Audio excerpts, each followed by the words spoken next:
Good afternoon. Welcome to the Peoria City Council study session for Tuesday, February 18th. Study session is an opportunity for us to sit and interact and discuss things with the staff. We cannot vote on anything.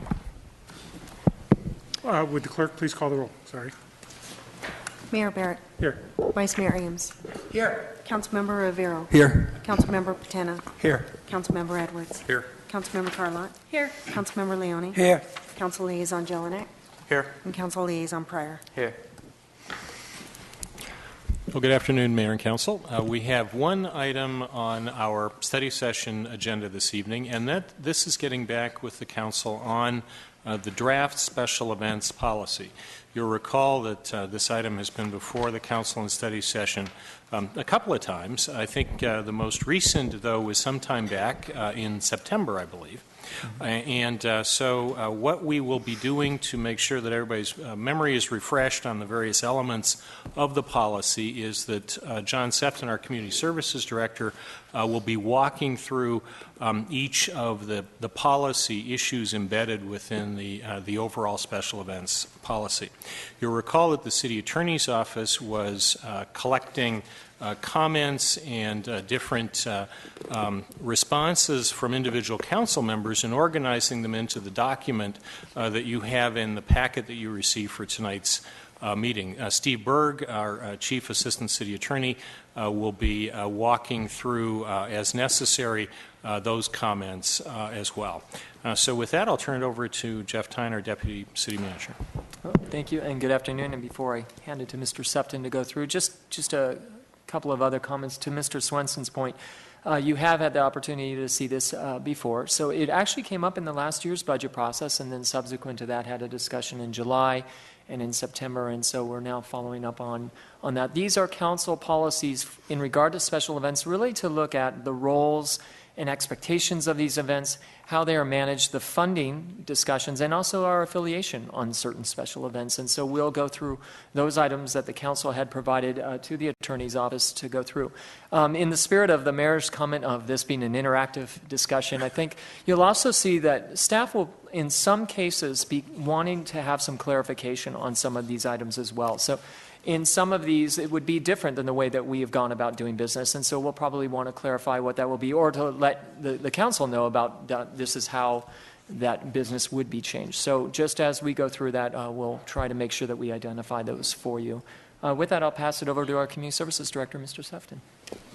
Thank you, Jeff. Thank you, Carl. Good evening, Mayor and Council. May I have the clicker, please? All right, so as Jeff mentioned, we've visited on this policy a couple of times, and our hopes are to be able to synthesize your thoughts and interests and make sure that we've got good, clear direction in moving forward as a team. So with that, we'll jump right into the red line version, and our approach here, per your direction, was to come back with a red line version that's clear, that has everybody's different input, and that we can go through them one by one and make sure that we're all on the same page. So the first issue or comment that was made comes from Councilmember Carlott, really addressing what the meaning of the provision was with respects to basically having public officials visit our city and whether that would be considered a special event or not, or part of the special event. The staff notes here, as we point out, we would bring those to council on a case-by-case basis. They aren't necessarily special events. If a senator shows up or others, we deal with that through the city manager's office, provide for the safety and the logistics of that type of attendee to our city. And obviously the financial requirements would have to be considered, and when appropriate, we would hope to be able to do that type of activity through the budget process. Would you mind telling us which one of the provisions where are we at in the special events policy itself? Right, so on the policy, and I apologize, to walk through page by page, if you have the draft policy in front of you, on page 2, the notes come out. Do we need to get you that information? Are we good? No, I have it. Okay. So we'll go in order of the policy here, and for example, on page 2 of 10, and you'll see on the right the comment, and that should be the one we're addressing. And we can help to try and reference that as we go through.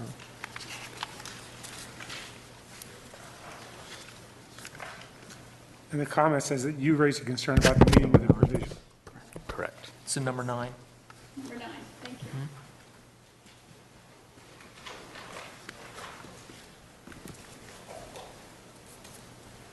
Do you have a question or comment? Is that- No. That's fine. Mr. Anderson? Yeah, so in the document that where we stopped, this wasn't addressed at all, is that correct? Is that, The clarification was that under the definitions of what a city special event, which would mean any of those 9 different areas, the final was just to be clear that it does not include the regularly scheduled visit of a public official of the state or nation.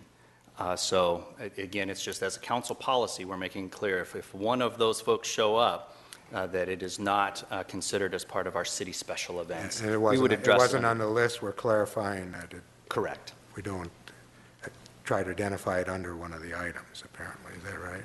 Correct. So we're clarifying and adding it to the definition. You good with that?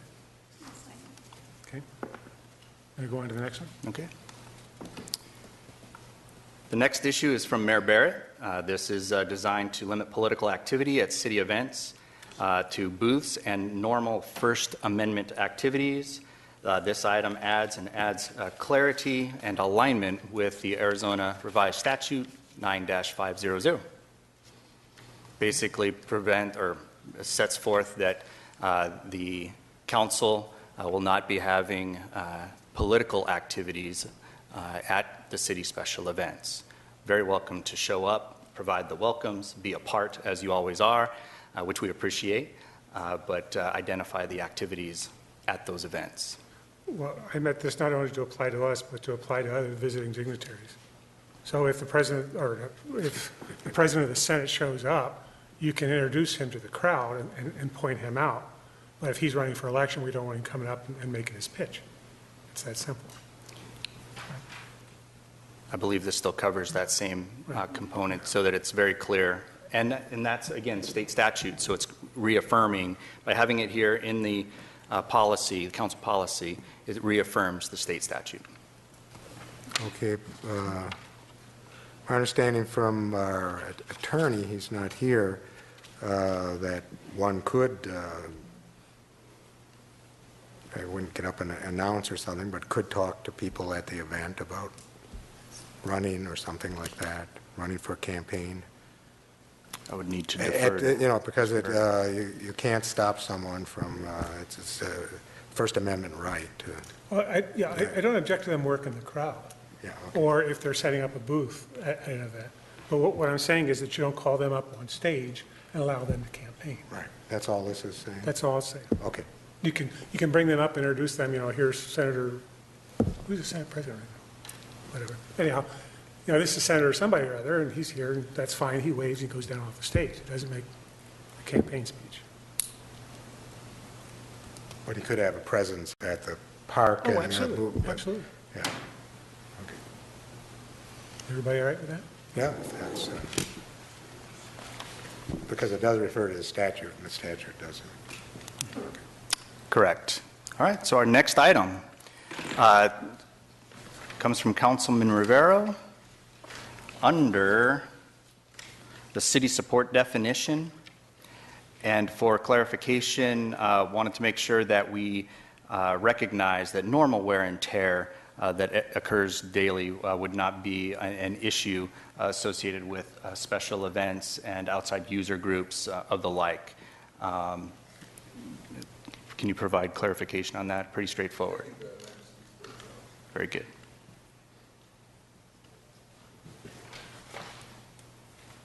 Other questions or comments on the site? No? Okay. The next section, Section E, is our city special event standards. This is an area where we attempted to outline what the city will do for city events. City special events should be organized with following standards, and we've got a list of 9 of those. Councilman Rivero wanted to clarify the city's supporting role in affiliate events. Our staff recommendation is that we make clear what supporting roles are by adding a definition, and that we move this section to the affiliate events section. Again, here we are talking very specifically about the city special events, and staff would recommend that we move that definition or the issue that you have here to the affiliate events section. And then just to clarify, Joan, but in doing so, what we can do is probably address Councilmember Rivero's concern in regard to logistical assistance. We could clarify what that means in that section. Perfect. Okay, Mr. Sefton, excuse me. Is there we're repeating the roles under the signature events and affiliate events? Is that the issue? Right. This section is specific to setting standards for our city special events, very specific to what the city sponsors through our whole process, okay. And that this can definitely be articulated. The recommendation is that it doesn't fits best within the affiliate event section. But this is talking about general standards for all events, right? For city. Yes. For city, right. So you don't want it to apply to city events? Those that are 4th of July, the major, yes. You don't want it to apply? That is correct. Okay. I'm fine with that. Everybody else all right with that? Okay. The next section is actually within our signature event definition. And these are definitely very important, and we want to make sure that we spend some time on these next 3 points. They really do change how we do business with these events. As an example, the 4th of July and the Monster Bash Arts and Cultural Festival. Comment 1 from Councilman Rivero, an elected official should be included in the advisory committee for such events. This ensures that it will happen. So the verbiage here, and I think it's really an opportunity for us to listen here, but do want to make the statement that this functionally changes how city staff would go about executing the special events by having council members on advisory boards or teams. And I know Mr. Rivero can chime in here shortly. Just to clarify, so when we undertake these larger signature events, we do have an internal team that's a coordinating team. We call them a special planning committee, I think. Is that right? That generally is there to help with a number of different, like the public safety presence, so you have someone from fire and emergency response, obviously our special events group and such things like that. What we are trying to clarify is what an advisory committee is. Is it part of that special planning committee, or is it a separate committee that is formed? I think that's one of the questions that we have. If it's part of the special planning committee, we're accustomed to that being under the management of our special events coordinator, our recreation manager, our director, and ultimately as far as how we go about that implementation. So the role of a council member would change if they were involved in that. If it's in a separate advisory committee, that would also change the way we go about it. So we're just trying to clarify. Mr. Rivero, this was your suggestion? For me, it really doesn't matter what committee the council member or the mayor is on. The language is straight and to the point. If there's a council member who wants to participate in an event and gives direction to the city manager who wants to provide input, wants to provide ideas on bans, on logistics about an event, I think that's a good idea. Simple as that. Ms. Carlin? Yeah, I think that's not very simple at all. Once you put a council member on a committee that is in charge of implementation, instead of being in charge of creating policy, you put someone who is going to now lead that group on the committee. So now they're in charge. put a council member on the committee and they're in charge, and what they say goes. And that is not the job of a council member. The job of a council member is to create policy, as we are doing here today, and the implementation of this policy would be the city manager or those staff members who work under him with expertise in this. If the council member wants to have input, he can always have input, and we're always open to do that now. I can speak to John at any time, I can speak to Carl at any time, I can say, I really would like, you to talk to the committee about this request that I have, I'd really like to do this. And then implementation, again, belongs in the operations section of our city, not the policy section of our city. John? I kind of agree with you, but at the same point, I want to have, if I want to be able to have a bigger role in an event, I want to be able to share my ideas. I'm not wanting to take center stage and run the event. I'm not stepping into that role, but I want to be able to, as a council member, come to you with my ideas and go into those meetings and have inputs and not necessarily know that it's being driven, but I at least want to share my ideas. It may not be a great idea, and I would expect staff to come back to me and say, look, Councilman, that's not a good idea. Because they're the subject matter experts. I would expect them, just because I'm a council member, they need to push back. If it's something that they don't agree with, I would expect them not to agree with it. I know. And just to clarify, the intention of this language is not for the council member to run the event, is not to be the promoter of the event. The language speaks for itself. If there's a council member who's interested in providing input in regards to a city event, I think that's a good idea, especially if there's an event like P83 in a council member specific district, someone who knows that district and that area well. I think it's important that we allow a council member or the mayor to be involved. I have a problem with this, and my problem sort of mirrors what Ms. Carlin said. Right after I became, I'll give you an example of what I'm talking about. Right after I became mayor, I don't remember where we were, but we sat down and we watched, it was at a water thing, because I work for CAP, everybody knows that. And it was a water thing, and some city staff were with me, and they presented a short, like 10-minute film about some topic, and I don't even remember what it is now. I remember at the time, I said to Grady, geez, maybe we ought to think about putting that on Channel 11. Now, that was my suggestion. Think about it. That was not in order. It was on the next day. Now, that's my concern with this. I think it's fine. You can do your input, but I think you should all go through Mr. Sefton, because he's been here long enough, and he has the title to tell you no if it's a bad idea. But if you go down to the committee level where you have city staffers there, they're not going to tell any of us no. I mean, realistically, they're not going to do it. Not really. So I think I'm fine with this as long as we limit it to interactions with Mr. Sefton. That's not what this Bill? says. No, it's not. Bill? I kind of agree with Councilmember Edwards that I would want to have perhaps some input, but I think we have to be honest with one another, thinking that once a council member gets on that committee, I think it changes the culture of that committee. And I think we have to be very careful to make sure that we don't take center stage, that we simply are part, if we're going to have some input, that we're just part of that committee, we're not anybody special, and that I'm okay with going through you, John, to make sure. I mean, you're the expert in this stuff, not us. And I just don't want to change the culture of the committee, like John said, where if a council member comes up with an idea that they're going to go fall all over and say, okay, we'll do it your way. I would never want to see that happen. Mr. Higgs? Yeah, so how do we rectify this? Well, because it says right now, city manager shall include elected advisor if they request it. If they don't request it, it's not the case. And I know my recent Park Fest, I didn't necessarily request anything, but actually I had quite a bit of input, right? I was asked, do you want this, do you want that, da, da, da, da.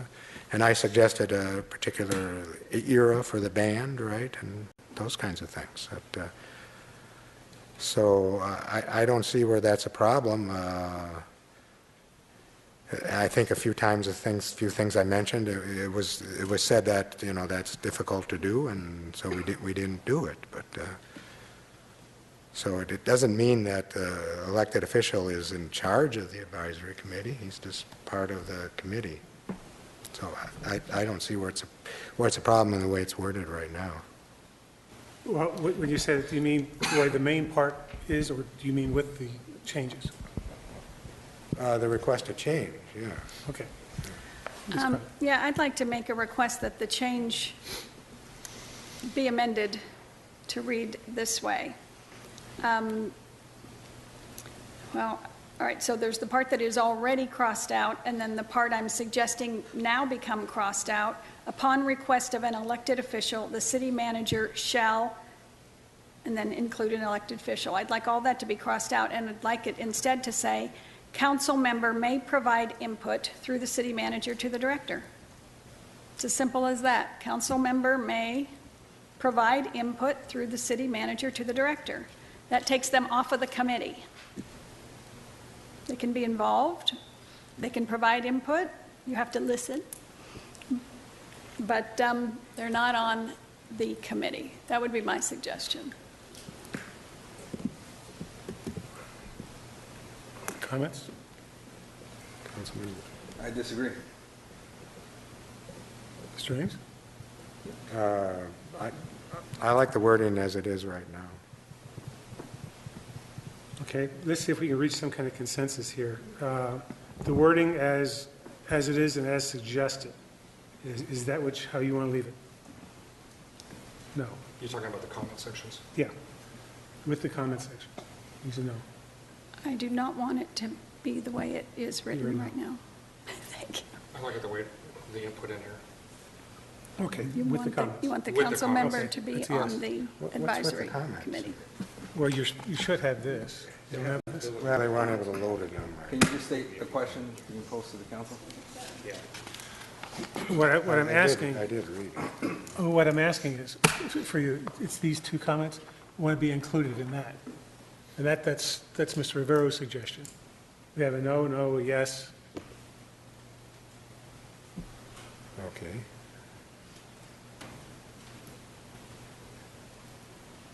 Well, she doesn't want his comments? or- No. Okay, yeah, I like his. You like his comments? Okay. As suggested. As suggested? Suggested by You. Yeah. I'm also a no, so I lost track. 1, 2, 3. Pardon me? 4 no's? To the suggested comments? But, Carlo, did you understand the question? I don't think you understood the question. I thought we were talking about your suggestion, that's what we're voting on. No, we weren't talking about the comments. Okay. No, all 3 comments come from you, I Mr. know, I Rivero. understand that, but I thought the question being posed was whether we're going to approve Kathy Carlotte's comments. That's what I thought the question was.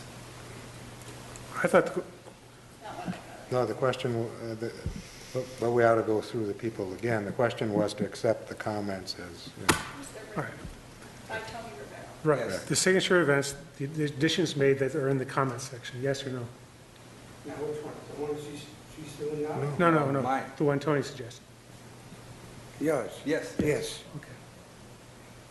Yes. yes. No. Yes. Okay, yes has it. Okay, I'm going to have to jump in here because there is a nuance that needs to be addressed embedded in this. The policy that you just approved talks about an advisory committee. And what John Sefton mentioned in his opening remarks on this, when we don't actually have advisory committees. That's the subtlety here that I don't want to be lost on the council.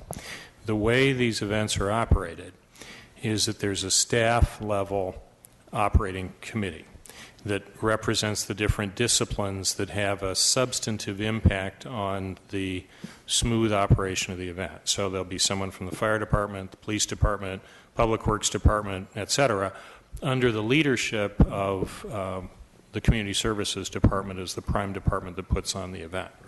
So we just need clarity.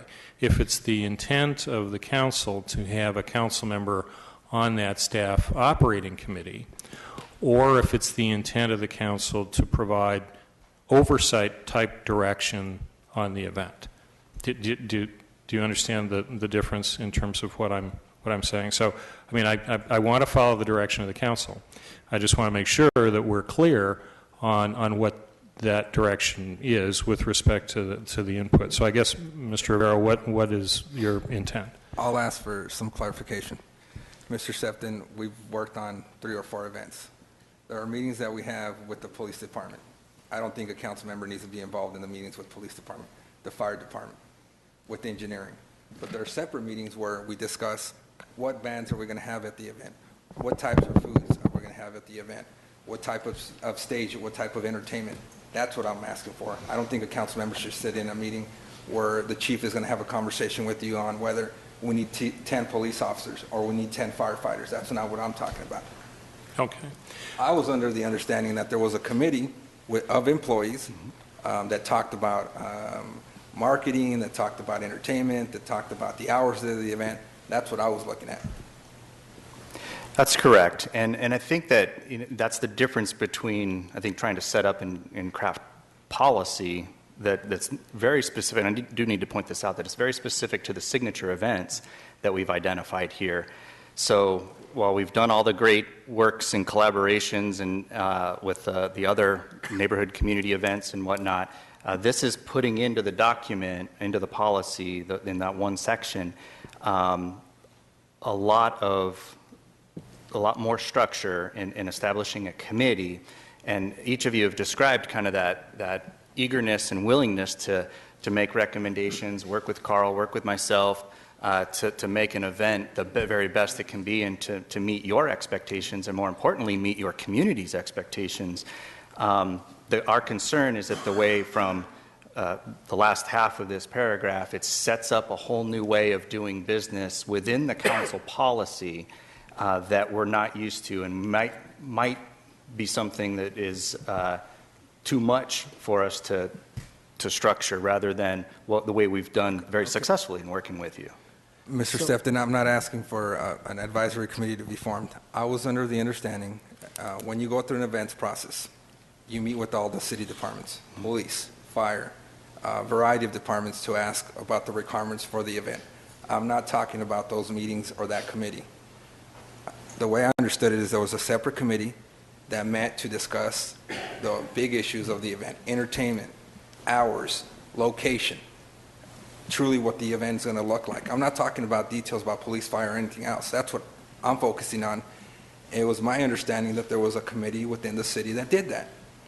So, and if there is, that's what I'm... That's where you want to... Yes. Okay. So I think, and John, correct me if I'm wrong, I think what happens is this. For the signature events, a lot of them are the same events that we have every year, like July 4th and the Halloween Bash. Generally, there isn't too much advance notice on what the programming is, or, I mean, maybe the first meeting you're going to suggest, okay, the hour's right, sense of how we're going to go about doing the entertainment on those, but generally it goes pretty quickly to what the implementation is on those, and it's the same group that does that. However, an event like P83, for example, that changes from year to year. You might have a change in the programming, what it's going to look like and such, so it does vary. Generally, it is the same group. It's like a special planning committee of internal folks that look. The first meetings tend to be more visionary. In some of these, like we had said, if they're already known what the event is, there's not too much to go into that, and they go into the logistics pretty quick, or the implementation. So it's generally the internal committee is going to look at more on the implementation unless it is a newer type of event that can be adjusted. So that's generally how it's run. Does that sound right? Right on. Just a second, Mr. Edwards. So I agree with you. So let's take P83 since we're right in the middle of that right now, and we've got about 3 weeks prior to that being implemented. So basically, what I'm envisioning is John, is exactly what the involvement that I've had in this program from the beginning. I'm not looking to go to every single meeting, but I want to be able to come to a meeting and basically just ask, how are things going? What are the ticket sales? Are the bands booked? You know, we talked about some additions to a couple of the acts, and I don't want to bring them up, but you know, those are the things I want to know about. And if I have an idea, I want to be able to bring it to the committee and say, hey, have you guys thought of this? I'm not looking to guide or to direct anybody. I'm just wanting to have a say or my opinion heard. I'm not looking to give the direction. I'm not looking for you guys to go and create a separate committee. I just want to be able to come to those meetings and share my ideas and listen to what your ideas are so that I've got a fair understanding of what this event is going to look like when it actually hits the street. Does that make sense? It does, very much so, and I appreciate that, and I appreciate the way that we've worked to make this happen in even all of the events and working together to do that. My concern, again, as we start to put things into print and into policy, is that we've got a lot of jargon here, and is there too much in setting up a precedent of setting up a separate committee? To call a meeting with staff is very apropos for update meetings, if it's a matter of providing emails, keeping in constant contact with you about the function and the execution is I think, as Carl mentioned, we want to. Yeah, let me jump back in. I think I needed to just bring that up so that we were clear, and I think I've developed some clarity in the comments that were just made by Councilmember Rivero and Edwards in terms of how they see this working. So I don't think we need to belabor it anymore at this point. I think the council's given direction on this. I think I have clarity with respect to how we're going to manage this. And if it doesn't work, we're going to be back here with some suggested changes. I think that's... So it sounds to me like what Mr. Rivero is saying and Mr. Edwards is not what is written here. They are not talking about being a member of an advisory committee. And so this is not the paragraph that I have just heard them say they want in here. So my suggestion then is to go away and come back with a paragraph that is written that reflects what they just said. Can you do that? Yep. And then we can discuss it again? But the issue is that there is no advisory committee. And what I'm trying to clarify is I'm not asking for an advisory committee. Right. It's that internal committee that meets in regards to events. Right, so what they've written here is not what you're saying you want. What they say here is that an advisory committee and the council will be on it. That's what it says here. Perhaps, if I may, under signature events, there is a term, cross-functional special events planning committee. I believe that might be what Mr. Rivero is referring to. Maybe we could just refer this, instead of advisory committee, to special events planning committee? I'm fine with that. Yeah, still a speaker. Well, that's what I was going to suggest. Let's change the language. I mean, there was a group that met with me, and there were different people that had different areas of expertise, and that was the planning. So maybe it's planning committee, yeah. You all right with that? So is it still saying that a council member is going to be on this advisory committee? No, it was, Yeah. I believe it would say city manager may include elected officials on the special events planning committee for signature events. Wow, you changed the language. I didn't say may include. I Upon the apologize, I was request. just reading off the Okay. draft. I apologize. So you are saying that a council member should be on this committee? If the council member Shall. requests, yes. I apologize, Yeah. that is correct. yeah, at council members request. So But you wouldn't suddenly be assigned to do something with one of these committees. Right, right. The planning But you would be on the Rather than Special Events advisory. Advisory Committee, planning. a council member. If you chose to.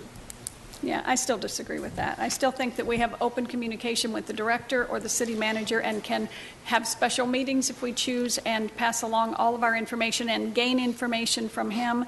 But once you sit on this committee, whether you believe it's true or not, you are now the boss of that committee when you sit there. I believe that that is how a council member is perceived when it comes to city staff. And I believe that's how the culture of the committee is going to change, and so I'm opposed to that language. Other questions or comments? Next one. Okay. On the same page, just a little bit lower, Councilmember Rivero wanted to add that special events should have the same reports for signature events as the others. This enables the council to know how much the actual costs were compared to budget and whether the event had met expected goals. And I think this is something. What that one is? I'm sorry? That's what you have on the screen right now, just different from the reporting, isn't it? Oh, I apologize. That is correct. Okay, so we had the 3 sections. I did not complete the second of that in the upper paragraph. So this was related to the previous conversation that we had. Again, a second comment concerning the advisory committee, and this third page is the third issue, that they should be treated the same as affiliate events. So we may ask for your clarification on these comments, and if we've articulated that. It's still on page 4. There are 3 comments to the right, 6, 7, and 8. Item 7 is related to 6, is what we were talking about with the elected official being engaged in the planning committee. And comment number 8 addresses the affiliate events.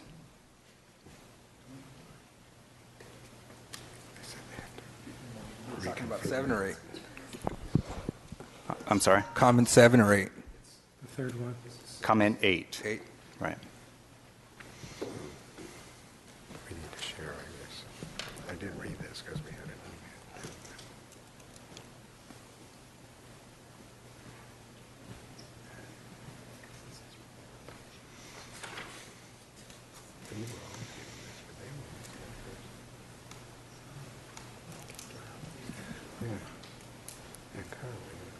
So you're asking me for clarification, Mr. Sefton? Yes. Okay. There's an internal process, as you know, in regards to events. And I recognize the police and the fire departments and departments who are involved require X amount of staff for events, whether it's the city putting it on, whether it's somebody from the outside putting on an event, like a nonprofit. All I'm saying is that the events from the outside are treated in the same manner. So if there's 10,000 people coming to a city event and the police department asks for 10 police officers for that event, I want that to also apply to an outside event. Does that make sense? Or? It does. Okay. I want to make sure that we address that concern in the right mechanism. And, we state, clearly with the respects to the purpose that there is. So your concern here is that there's an equitable treatment between city events, planning perspective, Yes. as well as external events. Yes. And our special events application process, if an outside group comes and utilizes a city property for special events or a special permit for private property, all of those things are first and foremost. Public safety, first and foremost in all the circumstances. Each case, each event will have a different level of requirement, and I think you understand that as a required, what are the numbers? But the philosophies are very core, and whether it be personnel from fire, personnel from police, environmental services, all the things that go into the event are pretty standard. I agree, but in the last year and a half that we put on events, there were some changes in the middle of the game that happened in regards to requirements. I just want to be ensured that the requirements that the city have also apply to somebody from the outside, and that the outside group doesn't have to go through more hoops. Very good. And I believe that through the processes that we've been narrowing that over the past year and a half. All right. Okay. Mayor? Mr. Ames? Yeah, I see we have advisory committee again. Should we just change that to planning committee? We will do I that. think that, Yes. Thank you, Vice I Mayor. think that's a simple change, isn't Yep. it? Yeah. Agreed. Ms. Scarlett? Yeah, I'm just wondering if what you're asking should be under the affiliated event section. And I'm fine with moving that. If you want to move the language, I'm fine with it. Correct. Yeah, we'll make sure that the affiliate events have a tone that represents that. So in other words, that would be the same standards for public safety apply no matter who's using the park, whether they're paying for it or not. Correct.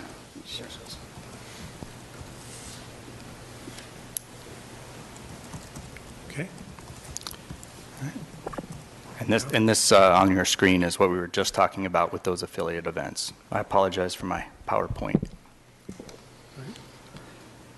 And that next item, which spans 2 pages, Oh, wait a minute, we're still on 4. 9. Comment 9. This is the reporting. The same reports for signature events as others? Yeah.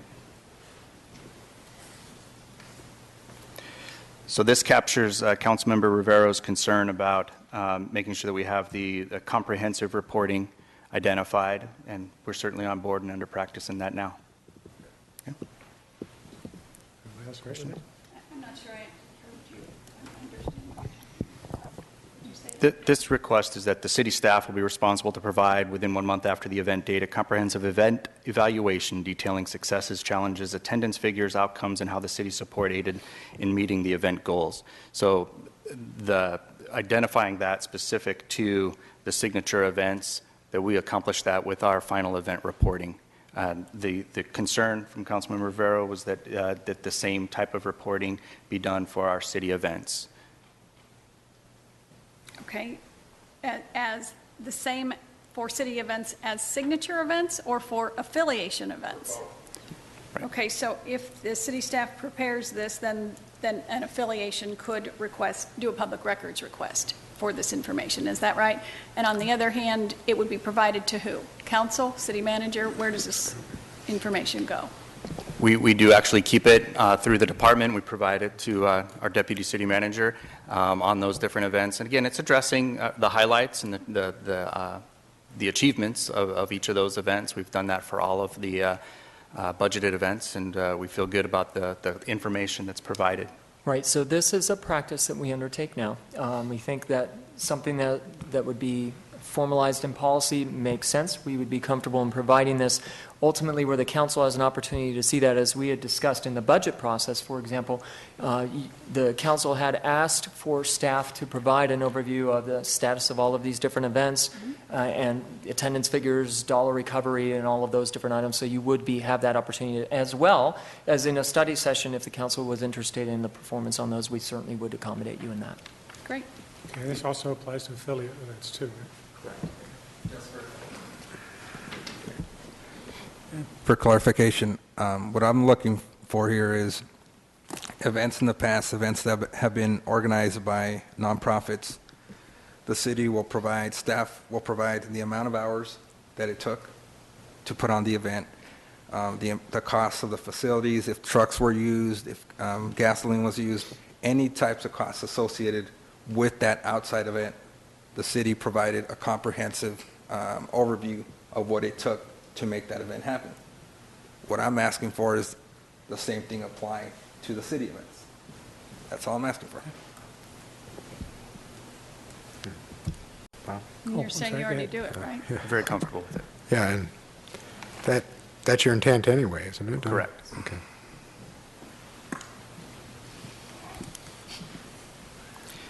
And we move on to community events. And these are a little bit smaller in size. To give a reference, the Polar Plunge, which Councilman Edwards and I participated in faithfully for 2 years now, and Gain and Bravo Peoria is where we're looking at. These is a request from Councilman Ames, or Vice Mayor Ames, my apologies.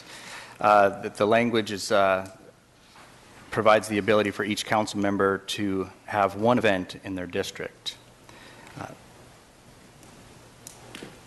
This is really, again, where, from a staff standpoint, we would seek some clarification. You, as a council body, do this every year through the budget process. By putting it into a council policy, I would be concerned that we're setting budget priorities possibly by identifying these here. We have for the past several years had a separate study session on the budget with respects to how we have our planned next year with our special events, signature, community, et cetera. And that would be probably the best location or opportunity for that discussion. This is very clear on trying to get some equity across the city. Staff's concern would be, is this the right place in council policy? So if you'd like, we could illustrate something. This year we had some community events. We had Bravo Peoria and the Polar Plunge, and we also had something called Park Fest, and that was something that in the last year we had budgeted. in specific districts to undertake, a kind of a neighborhood feel within those venues and to take advantage of those sites. That was one piece of a community event. Polar Plunge has a different mission, a different goal that comes into play. Bravo Peoria has a different one. So it's one thing to program a park fest within the budget process if that's the interest. However, the way this policy would read is it would allow for, if there was a Polar Plunge in the one event, would allow for a council member to suggest that they do not want the funding for Polar Plunge, they want to do yet another park fest. And that's where we have some concern on how this would be applied and if that's necessarily what we would want in policy, if that makes sense. So we're looking for a little clarification on how that would be applied. Again, one thought would be that the events like Park Fest could be something that is revisited every year in the budget process. And if the council sees fit to funding that versus some of these other community events, then that would be appropriate. Is there a cap on how much any of these events cost? They are subject to budget authority by the council every year. Yeah, you did have a cap, I know, on the Park Fest ones. The Park Fest in the budget process did have a cap in the amount. That is correct, Councilman. So if it were consider rather than add, would that make a big difference? It may. Again, the Park Fest is one specific concept of community park, but there's lots of different types of community events. I think the larger concern from staff is if we have different events going that just happen to be because we have certain venues in a certain place, that allows for that event to be adjusted by a council member, and that seems to be maybe not consistent with the overall council view. Give me another example. Let's take Polar Plunge, nothing personal here. but I mean, everybody kind of knows it has to be at the pool. Right. Okay, so there's a definite location and definite purpose. Now, are you saying that in theory, Mr. Edwards could say, we're not going to do a Polar Plunge, I'm going to roll that money over into something else? Correct. That's our concern. So that's the way we are interpreting this. Really? Can you offer verbiage that would prevent that? Sure. Let us think. Yes. I don't, not necessarily tonight, Absolutely, but when, yes. when it comes back. To avoid that kind of situation, yes. Because I assume we all want to avoid that kind of situation. Or maybe I'm jumping the gun here. Yeah. I mean, Gotcha. the decision might be made not to do Polar Plunge by the council, right? But Right, but then the money doesn't roll over to No, a second no. event or a bigger event. No, for the council no. member. Yeah, if it's the intent of the council that we endeavor to have events in each of the 6 districts, subject to the budgetary constraints, I think we can write the language in a way that suits that Okay. interest. Is everybody all right with that? Okay. yeah. Thank you. Then the next point was added in case the person didn't want community event in his district, he could budget same amount as is being budgeted for other council members and for sponsoring a not-for-profit in lieu of. I thought that's what you just said. No, what we're trying to avoid is say Bravo Peoria. You know, that costs X amount of dollars, and Mr. Edwards gets a Park Fest, which costs X amount of dollars. What we're saying is he can't cancel Bravo Peoria and roll it into a bigger Park Fest or have a second Park Fest using that money that's designated to a specific So they event. would be taking out the part that says, a council member may elect to use the amount of budgeted funds for a community event to be designated for an affiliate event sponsored by a not-for-profit organization. In other words, take it away from this event and use it for something else. It says right here that they can. So that's what you're going to change, right? Right. They're going to write language that says you can't kill Bravo Peoria and sponsor something else. Okay. I do apologize. I think it's important that we clarify. Oh, absolutely. Because, again, the policy will say that we will have a community event in every district. If we opt to say Park Fest is expensive and it was a good try, but we didn't like it, we prefer Polar Plunge and some others. I mean, we're going to have a community event in every single district. So you are making some kind of decisions that are traditionally done in the budget process. That's one item. And then the second is, just to clarify, if I'm hearing you correctly, though, we will take out verbiage that would allow for that community event in the district to be used for not-for-profit or affiliated. Just to clarify that. Thank you. Okay. Got it? Okay.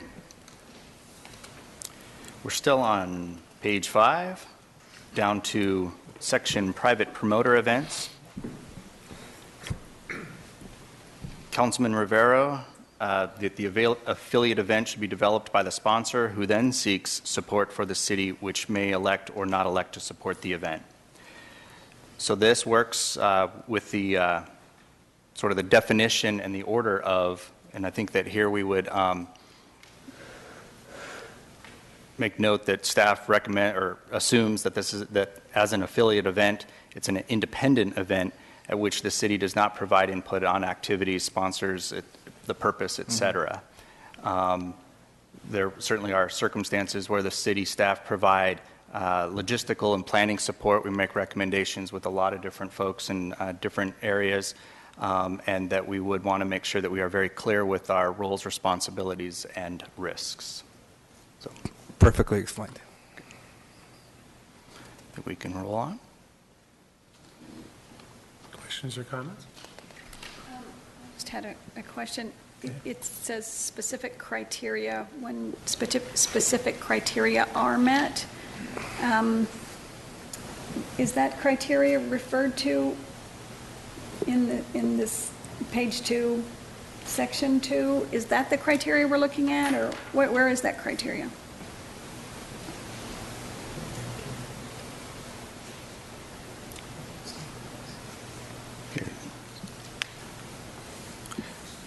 So the city may provide city support to the event, refer to section 1 for eligibility requirements for the agencies to receive support when specific criteria are met. Again, this is really leaning towards what are your council criteria, and under section 1 I think we identified sort of a process for outside agencies or affiliates, if you will, to apply for that support for different events. And So I think chief among them, what criteria met is that the council has approved or sanctioned that this would be an event that we want as a city to be affiliated with. So, I mean, that to me would be the formal criteria so that the criteria is that. if So, we for find it example, to in be the a budget purpose- process last year, we went through a process per council to identify some events that the city would be affiliated with. If that is the case, then you've met that eligibility requirement. Okay. And It's sanctioned by the entire body. Okay. And then also it says the city can be requested to provide assistance with the promotions and logistics as the sponsor determines. That seems, the sponsor being the affiliate, the promoter of the affiliate event, so they determine whether we provide assistance with promotions and logistics. Am I reading that correctly? I believe the context would be that we wouldn't choose to promote an event in XYZ Park without their authority. Is that your intention? So in understanding it, it's really a logistical that the city has the avenue of our email blasts, our water bills, the way that we promote a lot of our events, and we do different things that are already associated with our current budget. This is that some events are really the affiliated events in partnership with the affiliate. They would take the precedence or the direction on what and how the execution of that marketing would be done. Is the city obligated? No. Okay. Councilmember, the language is requested, so all that the sponsor can do is request that the city contribute or participate, but it'll be up to the city whether to do so or not. Okay. All right. I get it. Thank you. Okay. Next all right item. with this?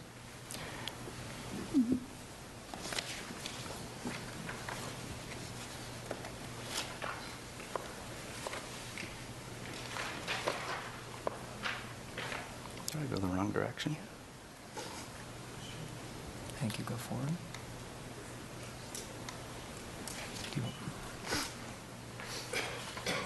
Okay, the next one is page 7. I made this request. That is the standard we apply to the stadium. It should apply to all events at all locations.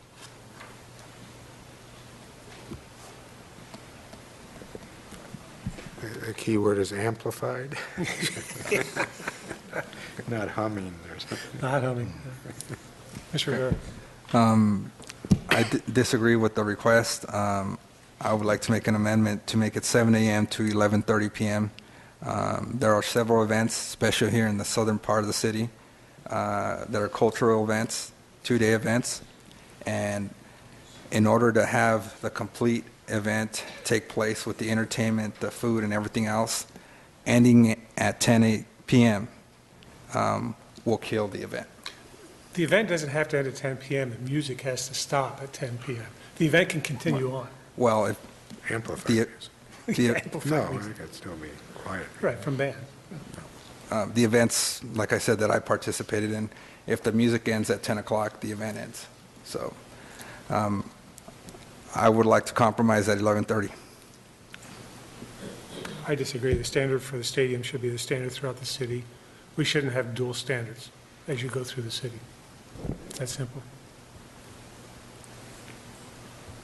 Any questions or comments? I agree. I don't see why we would have different times. I mean, they're the same citizens throughout the city who would be affected by the noise. Can I ask a question? John? I don't know that 11:30's, I think that's too late, but can we come up with maybe a compromise, 10:30? I mean, John, can I ask a question? Other cities, when do their venues typically end? Is it 10? Is it 10:30?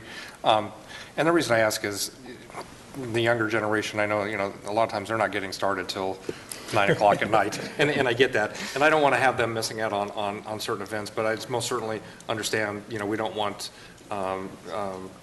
residents interrupted, with sleep and everything else, 11:30. I think that is maybe a little bit too late, but, maybe the 10:30-ish, 10:45 timeframe. Yeah, I don't have the specific, I'm sorry, I don't have the specifics on what other cities are doing or what their code requires. And every neighborhood and every venue really kind of sets and determines that, and each event. And there's obviously a long history with some of the different policies here in Peoria, but as far as the other cities, I don't know the details. Do you, Brenda? I think it really depends on where the event is. If it's in their parks, they probably abide by their park laws and rules and codes. And if it's in a facility that's indoors, I think they choose to do what they want to do with that. Our parks are open until 10:30 at nighttime, 6 a.m. to 10:30, and that's when we close them. And that's kind of what we've been using as our guidelines for our own city events. So I'd like to see it amended to, I'm sorry, Ty. 10:30? I'm willing to scale it back to 30 minutes, 11 p.m. There's a room for compromise there. If the park closes. The park Yeah. closes. So we would leave the park open later, then, at that point? Are you talking about events that would be in parks? Yes. So we'd have to leave the park open later? They close at 10:30, leave it on for another 30 minutes.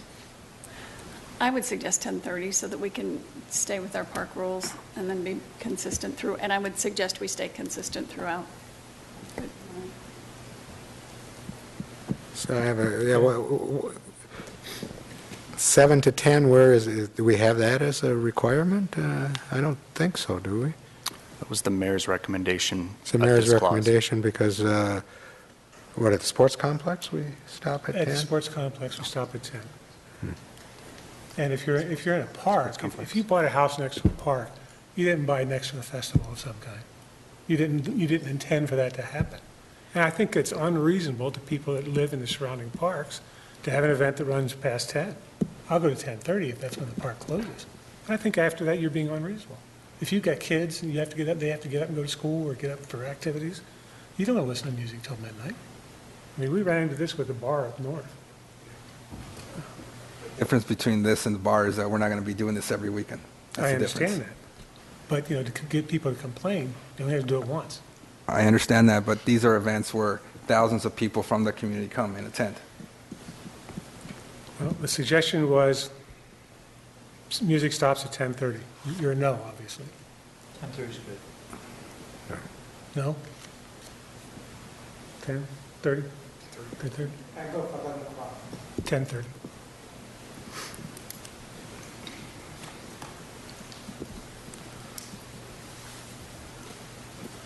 I have a question, though. You mentioned indoor, or do we do Other things cities. indoor? Ms. Renke was referencing other cities that have indoor amenities. We do not. We do not, We do okay. not. So the stadium, the parks, and other areas have the closure time of 10:30. Because they're open-air Correct. locations. How about our community center? And the community center actually closes earlier. Bob, I just have one question for clarification. You had mentioned that the music ends at 10:30. Yes. Okay. So, and the reason I say this is because events typically allow for 45 minutes after the music is over to let the crowd disperse, shut things down. So the lights don't have to come off at 10:30. That's what I'm at. No, just the music. Okay. Yeah, and it does say amplified music, so Yes. if it were quiet, someone strumming Someone on a with a harp. guitar or something. Shall we move along? Yep. Next item, Councilman Rivero, wishing for a focus on very much customer service. Which, Mr. Sefton, language speaks for itself. Nothing. It is certainly always our goal to do the same. Questions or comments on this? The next, I'm sorry. Go. Okay. The next request from Mayor Barrett, if an applicant wants city support, the applicant should be prepared to provide financial information regarding their activities. This is similar to what is done in many grants. If one would like the money, you would have to provide financial information. Councilmember Carlott also commented on that, that the city needs to ensure that the sponsor is legitimate, not-for-profit organization, which actually puts money back into the community. So this specifically is addressing the sponsorship of those proposed affiliated events. Questions or comments? Okay, go Yeah, ahead. Oh, wait a minute. do we need a financial statements? Those could be endless, right? Financial statements. We would handle that Do we have kind of basic financial statements that we ask for? Vice Mayor, yes, that's true. Even through our grant process, there's a standard that's in place. We would utilize a similar, and again, it's a matter of the city reserving the right to request more when necessary. So this just sets clear in the policy what that direction would be.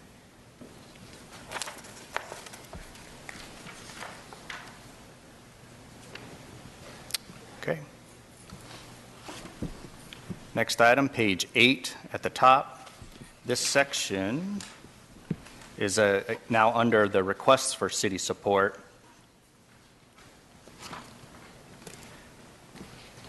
Councilman Rivero wanted to ensure that we had a mechanism to address funding support if that organization or the event was outside of the budget cycle.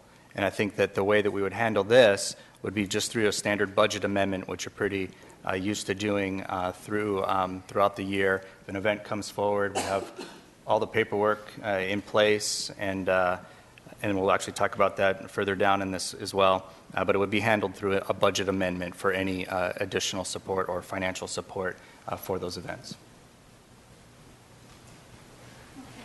I need more information. Okay. So what this says is, if somebody wants to have an event, but it was not in the budget, then they can go ahead and have that, and the city will do a budget amendment. Now, is that a budget amendment that comes before the council prior to approving this event, or after, or how does that work? Yeah, Mayor and Councilmember Carla, I think what we had intended for this is very similar to the way we go through the budget process. We have an adopted budget, and that budget is in place with identified activities. And if something unforeseen occurs, then we could reach back to the council and get their approval to do an amendment to that. And similar to this, where the council, during the budget process, approves an event, if an unforeseen event were to come forward, which required funding or authority, we would seek council's approval prior to the event. If that is then received, then it receives the same status as another affiliated event that was originally approved. Okay, good, thanks. Okay, same page.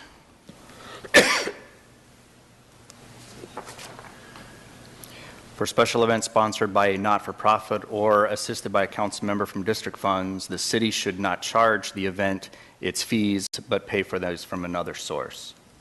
So this identifies that through the budget process, that affiliated events would not waive fees, but that we would isolate and provide that funding as part of the recommended budget process. And I think that we could use some clarification on your intention for this. Mr. Kemp's not here to clarify. The intention of this language was, if a nonprofit is using a park, I would like the fees being waived for that, the usage of the park. Now, what Mr. Kemp, his only concern was, well, if there's a fee associated in using the park, who's going to pay for it? Right. An example is Fiesta Peoria. The fees were about $9,000 for the 2 days. Mm-hmm. That came out of that $35,000 budget. Correct.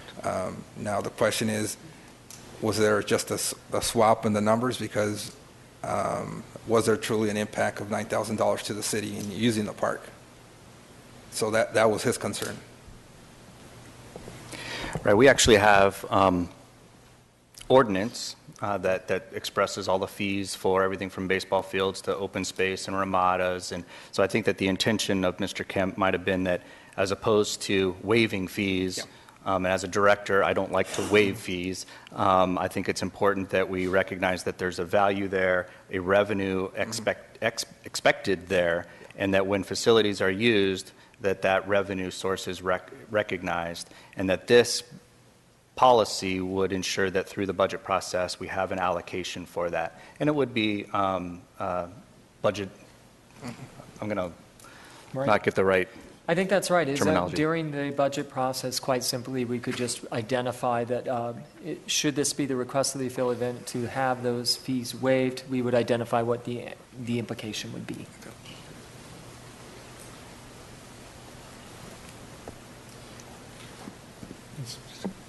Okay. Yeah, I'm confused again. It says here, this is the sentence, "For events sponsored by a council member, the city will not charge fees for the use of its parks or facilities." It's pretty specific. It doesn't say that you're going to weigh it and judge it and decide. It says you're not going to do it. Am I reading this wrong?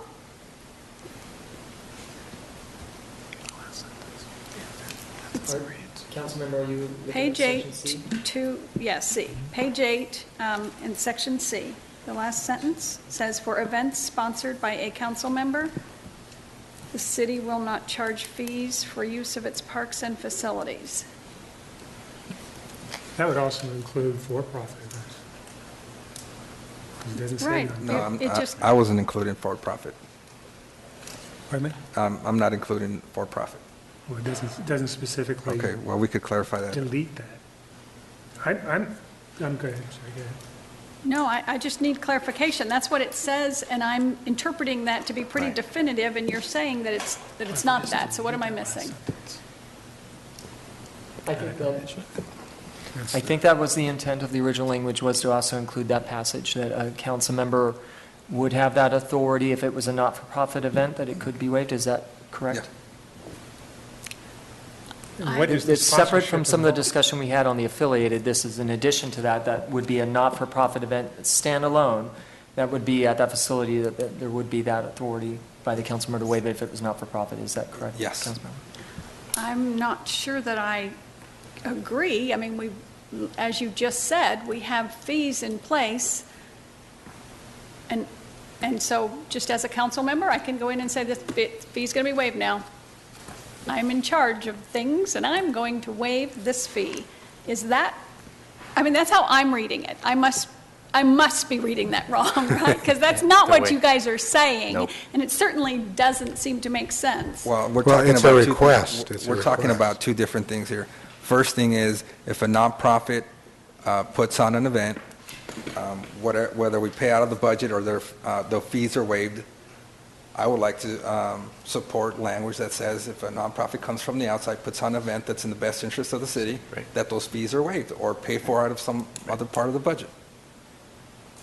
Council members Carlott and Rivera, I think that And you're right in the way that you read it, because the last sentence, I read it from the first sentence, which is identifying but pay from city sources of revenue. So that would be the budget allocation versus that last. So we would probably end up deleting that last sentence, setting the initial to include that as part of the event application, that fees would be included but funded through other budget sources.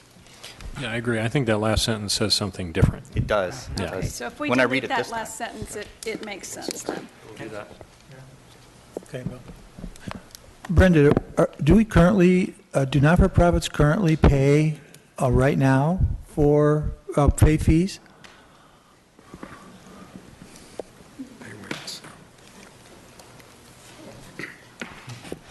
Well, nonprofits is a big, broad term, because most of our groups that use our facilities are nonprofits. From our sporting events to our festivals, they're all nonprofits. So basically, your second sentence says that everyone can have their fees waived, according to that second sentence. What we have been doing with our special events is I've been tracking all of the non-achieved revenue that would come from the use of that special event, and writing it down as attached to the support that was given by the city of Peoria, of the in-kind support. So if they were given $3,000 in-kind support, I do track the amount that was given to them for their rental fees. May I provide some clarification? If the city council allocates $10,000 for X nonprofit, and they use Community Park number 2, what I'm saying is, if they're giving $10,000 in support of the event, if we're going to start adding all the fees for that park, there's not going to be any money left for them to use. And what I'm saying is, if $10,000 is given to nonprofit X, they could use those $10,000 to put it on the event, not start deducting the fees for using the park. Does that make sense? It makes sense, but now you're donating twice to them.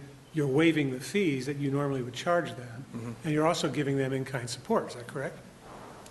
That's That is correct. Right. When this comes back, I'm going to have to vote no on this piece. I'm assuming that this would have since you're saying that a lot of the people who use our facilities are not-for-profits and we charge them fees now, I'm assuming if we were, what the language says is we would waive those fees, or we could waive those fees, that could have a budgetary impact, correct? Correct. A large one. Correct. Huge, Correct. given the amount of nonprofits. The standard term nonprofit is really broad. And I would be concerned that you're going to blow a big hole in your budget by essentially donating twice to any event. But at the end of the day, they have to be nonprofit. approved by the council. They have to come forward to the council and request the money. It's not just granted, it's part of the application. It is a request. So, Mayor and Council, just for clarification, are we anticipating that this is for affiliated events? Yes. That we provide that waiver? Yes. Not for all not-for-profit events that might be using our facility, it's the I'm affiliate. talking about the policy, the affiliated events. Right, and so in that case, then, given the practice that we've undertaken in the budget process, we would identify both the cost and, as Brenda had mentioned, the potential lost revenue from waiver, and that would be identified all at one time to the council in the budget process. Okay, yes, but what I don't want to see is, I said, the example is $10,000 that you start deducting. Separate. Yes. And whereas the loss, so we can identify both. Yeah. One would be the cost in kind or direct, the other would be the lost revenue, and we would delineate those. So we come back with both the in-kind and the fee waiver. Yep. Correct. We would bring that to council for their consideration. I have a question. Go ahead. Yeah, the fees we're talking about here is just the kind of the charge to use the park, right? That is correct. And some of that charge is a profit we're making. Some of that is we have to clean up the park after and things like that. That It's includes- a revenue. So it's a break, there's two things involved there. It's just a kind of, if you want to use my house, fine, I'm going to charge you a fee, but then I'm also I have to clean the house, so that comes out of the fee, but there may be beyond our operating the park, Correct. the Our fee, right? operating- There's just a kind of standard fee, right? So Mayor and Council, Yeah. if you recall, the Mayor and Council had something to approve a fee policy for the city, and as part of that, we would have rentals such as Ramada Rentals, which would have a certain level of cost recovery. It's really, those fees are based off of that. Just for clarification, if a not-for-profit requests their fees be waived, that would come to full council? For an affiliated event, yes. Okay. Am I right with that? Every time, right? Prior to the event. I would envision what will happen is during the budget process, you will be able to see that. That's the easy one. It's the ones that are not budgeted that makes it a little bit tougher, that you will see those coming to you with their request, and that will include the fees that they're requesting to have either waived or used within the budget allocation that they're requesting. And we will clarify that. Yes. Okay, thank you. When we've waived fees in the past, has it been the total fee or a partial waiver? We can do either? Or? We have never waived the fees. It's always been included in what the allocation has been, either the in-kind allocation for them. For example, Fiesta Peoria received, through the budget process, $35,000. Or if it's another nonprofit, they just pay it. Okay. I thought I heard you say once that you did waive fees. We but, haven't done any of that in a very, very long time. Okay. All right. So the next item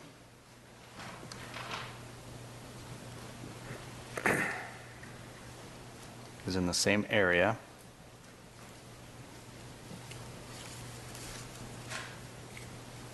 That'd be 22.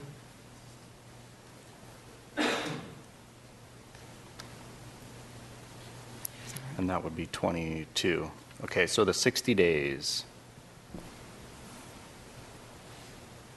There was actually 21, was a request that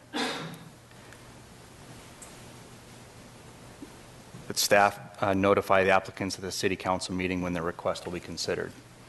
So Councilman Rivero just want to make sure that that was part of the process in notifying them that upon your consideration that they would be able to be here. Okay. Don't we always do that? That would be great standard Right. practice, which we would. Clear yes. that we do it, I guess. Okay. They could go online, look at the agenda even. And the next item concerns, our original draft included a 120-day requirement that the request for funds be filled out 120 days prior to. Councilman Rivero is concerned about this and has made a recommendation of 60 days. I think that it's important to set expectations as we go through those processes. I think that 120 might seem a long time out, but you know how fast those events come up on you. Sometimes there's a lot of different factors that go into the planning, the liquor license, just the reservation, the back and forth with a promoter or an outside user. From a staff note, would always be our expectation to provide good customer service. So we're recommending 90 to 120 days prior to the event as a benchmark. I'm fine with the 90 days. Will that Still. give us time for it to come before council? Because it says now that these that happen outside of the budget have to come before council. Correct. So we're going to have all of this stuff worked out, and it's still going to have to fit into a council schedule. You're going to be able to do that in 90 days? We don't see these being very complex requests, and with our form in place and our process in place, and as good as the staff have been at supporting groups, really kind of mentoring them through the process, if a new promoter from somewhere other than here came in and just wanted to start running events, there may be a learning curve, and I think that that's going to be, time would be pressed. Anybody that came to ask John Sefton if 90 days I want to put on a special event, said, are you having a birthday party? Are you putting on a concert. So it really depends on the event. You can do a lot. It really does depend. 90 days sets a, sort of that benchmark. The council approval for requesting time. We have obviously frequently enough meetings that can be put on for consent agenda items, that kind of thing. 90, we would work very quickly to get that onto an agenda, because even that gives us a short amount of time to execute the marketing, and it really depends on the event. So we are committed to responding within that period for council approval. If we see that this is going to be difficult, rest assured we will be coming back to you to let us know of any conflicts we're having. But we are committed to following through the council's policy on this in meeting with council approval within that period. You might want to say, request shall be filed not less than 90 days and 120 are recommended, or something like that. Mr. Edwards? That was going to be my recommendation, is to put some language in there, because I don't want to have you guys under the gun to making sure that you're having to jump through hoops to make the 90-day. And then also, John, a question, are these applications online, or is this something they have to come in and fill out? The special event applications are online now, and they are part of the temporary use permit and the special event permit, which would be on city property. So we see maybe a minor tweak to that process, but we've laid a good foundation, and we'll build upon that. I just want to make sure that you guys aren't any more inconvenienced by changing it from 90 to 120. I want to make sure you guys have a fair amount of time to do what you need to do, and then also to get it in front of us to do what we need to do. Yeah, I thought it says 90 to 120 days. That's The what I earlier see the on better. Staff note here. Yeah, the earlier the better. And again, it's groups that are requesting affiliated events, so or a financial support. So if somebody's coming to request the support of the city, I would want to set the expectation that we have it in good time. Yeah, in good time, please. Okay. That's a weasel word. Pardon me? 90 to, I would recommend you say 90 days, we recommend 120. With a recommendation of 120. Something Yeah. like that. The intention is on customer service, and we're there as well. But there does come that point where we need to say no. Next week for a concert down the street at the Pioneer Park, not going to happen. So, John, you're allowing yourself up to 120 days to make sure you can get everything done. How many of those events do you get everything done before 120 days?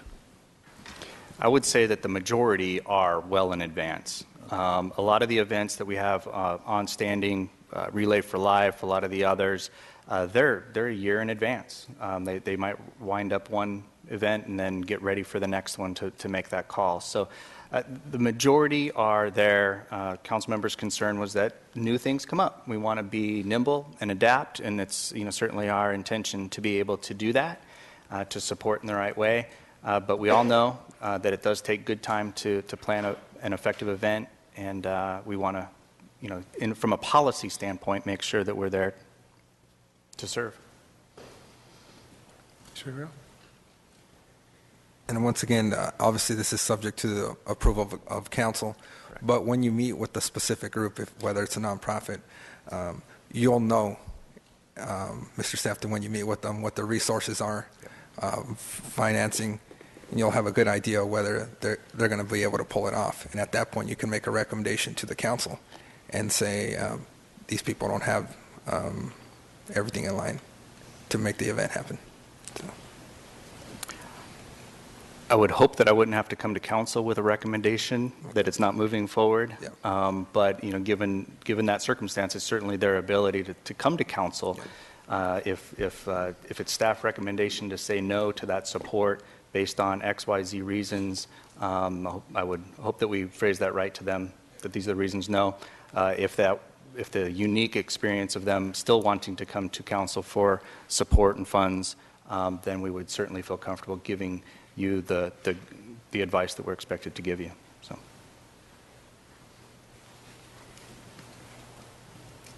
on to the next one.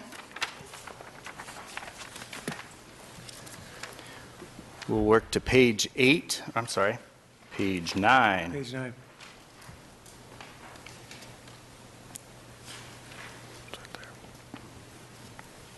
Okay, this was another 60 to 90 day, so we'll stay consistent with that 90 days.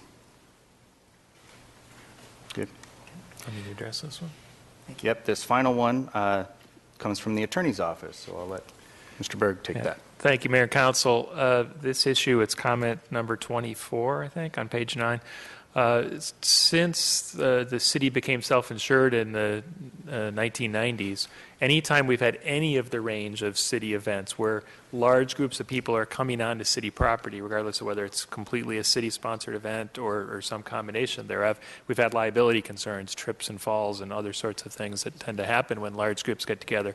So we have obtained insurance in most cases. In a couple we've determined our current insurance is okay, but in most, we've obtained additional insurance to make sure that we're completely covered in the case that we get claims. And we have occasionally, not more than, one event or one claim per event. We've had some claims come in. So it's something we've always been real cautious of and concerned to make sure we're protecting the city as much as we can. As we've seen more of these affiliate events coming up, we've had more questions about, well, if it's an affiliate that's coming on and providing the food and alcohol in some cases and bands, are they going to have insurance? And we make sure in every case that they have insurance. They're going to want for their own benefit to have their own insurance to cover them from any of those claims that they could get. And then the question's been, well, if they have insurance, does the city need to have any? And what we've been doing is looking at each one on a case-by-case basis and making a determination whether our current insurance coverage protects us, or do we need to go out and work with our broker to obtain a specific additional coverage just for one event. And those coverages are not expensive. We have done them in a couple of cases just to make sure we've got all the coverage we need. But what we wanted to do here in this provision is just to kind of make sure the council acknowledges that that's part of the process that you're looking at, that there might be some need for some additional coverage in these cases, and it is something that we've traditionally done and we would continue to do as we move forward. In the case of additional coverage, how much money are we talking about? It could be $1,500, $2,000, something like that, an event. Can that be listed in the budget when you bring the budget forward for their request for whatever? Yeah. Guess we can do that. Specific line item? Mm-hmm.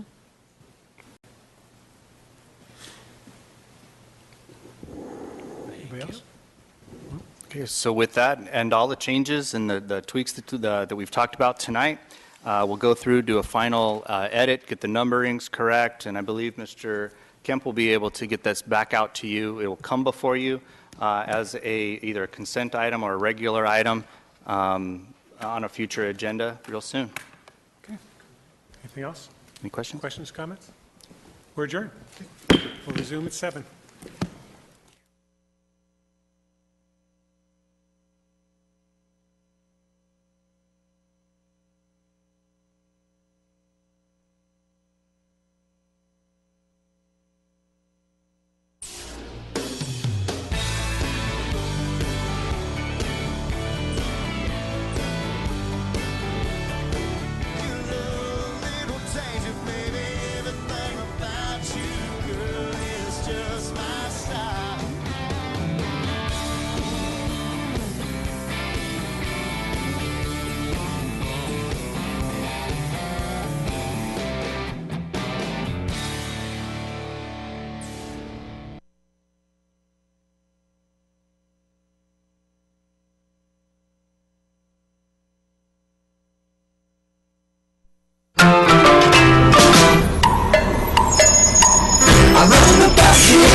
Swipe as you board and pull the cord.